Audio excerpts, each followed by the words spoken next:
אתה אתאיסט? אז תוכיח שאין אלוהים. אתה לא יכול? אז אני ממשיך להאמין שיש. בטח שמעתם את השיחה הזאת בין אתאיסט לתאיסט בגרסה כזו או אחרת לא מעט פעמים. האם מדובר בטענה לגיטימית מצד המאמין? האם על האתאיסט יש נטל הוכחה להראות שאלוהים לא קיים? התשובה היא, תלוי. בואו נתחיל.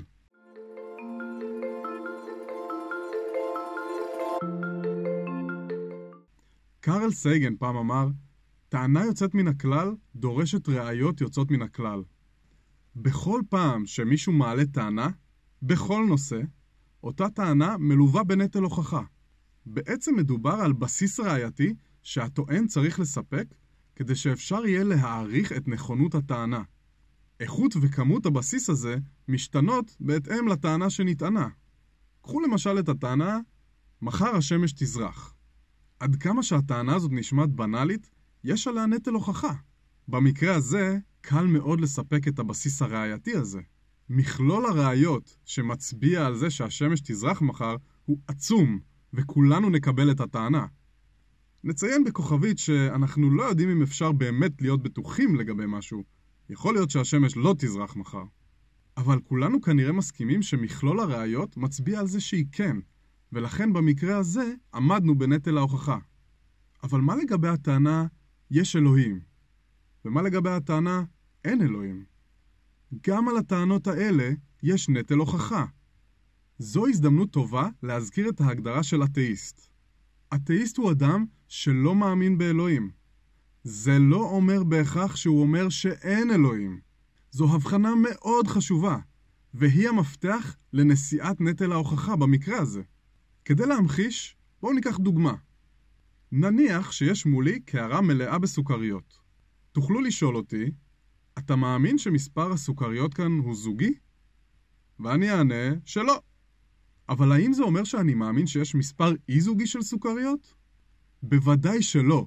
זה רק אומר שאני לא חושב שיש לי מספיק מידע או ראיות כדי להאמין שמספר הסוכריות הוא זוגי. לכן, אין עליי נטל הוכחה להראות שמספר הסוכריות הוא לא זוגי, כלומר שהוא מספר אי-זוגי. אני לא טענתי את זה. אם תשאלו אותי אם אני מאמין שמספר הסוכריות הוא אי-זוגי, התשובה שלי תהיה זהה, לא. אם תשאלו אותי, יש מספר אי-זוגי או זוגי של סוכריות? אני אגיד שאני לא יודע. ולתשובה הזאת לא מתלווה נטל הוכחה, כי היא לא נוקטת עמדה לגבי מספר הסוכריות בקערה. באופן דומה, גם לשאלה האם אתה מאמין באלוהים, אני אענה לא. האם זה אומר שאני מאמין שאין אלוהים? ממש כמו במקרה הסוכריות, לא. כשאין לנו מספיק מידע כדי להגיע למסקנה לכאן או לכאן, התשובה הכי נכונה והכי כנה היא פשוט להגיד אני לא יודע. או במילים אחרות, בהיעדר ראיות, ברירת המחדל צריכה להיות לא להאמין. וזה נכון לא רק בדת. למה? כי ברירת המחדל של להאמין בלי הצדקה יכולה להוביל לאבסורד. למשל, מישהו יכול לטעון שבעולם קיימות רק פיות ורודות, וחברו יכול לטעון שבעולם קיימות רק פיות ירוקות. אם ברירת המחדל שלנו היא להאמין, ברור שנקבל כאן סתירה. לא יכול להיות שיש בעולם רק פיות ורודות ורק פיות ירוקות. אולי יש פיות צהובות בעולם, ואולי אין בכלל פיות בעולם. עד שהטוענים של כל אחד מהטיעונים האלה לא יעמדו בנטל ההוכחה, אין לנו הצדקה להאמין לאף אחד מהם. זה קצת מזכיר את מערכת המשפט. בבית משפט, ברירת המחדל היא שאדם הוא לא אשם עד שמוכחת אשמתו מעבר לספק סביר. זה בדיוק נטל ההוכחה שיש על התביעה. במקרה שלנו, תאיסטים טוענים שאלוהים אשם בקיומו. כל מה שאנחנו אומרים הוא שאשמתו לא הוכחה מעבר לספק סביר, ולכן נכון לעכשיו הוא לא אשם. האם זה אומר בהכרח שהוא חף מפשע? כלומר לא קיים? לא. יכול להיות שהוא אשם, אבל מכלול הראיות לא מצביע על זה. אבל בתחילת הסרטון רמזתי שיש מצבים שבהם נטל ההוכחה הוא כן על האתאיסט. עד עכשיו אתם כבר בטח מבינים מתי זה קורה, כשהאתאיסט טוען שאלוהים לא קיים. על מי שמעלה טיעון כזה בהחלט יש נטל הוכחה, והוא צריך לספק בסיס ראייתי לכך שאלוהים לא קיים. אני לא מקבל את הטיעון שאין אלוהים, ממש כמו שאני לא מקבל את הטיעון שיש אלוהים. שניהם לא עומדים בנטל ההוכחה.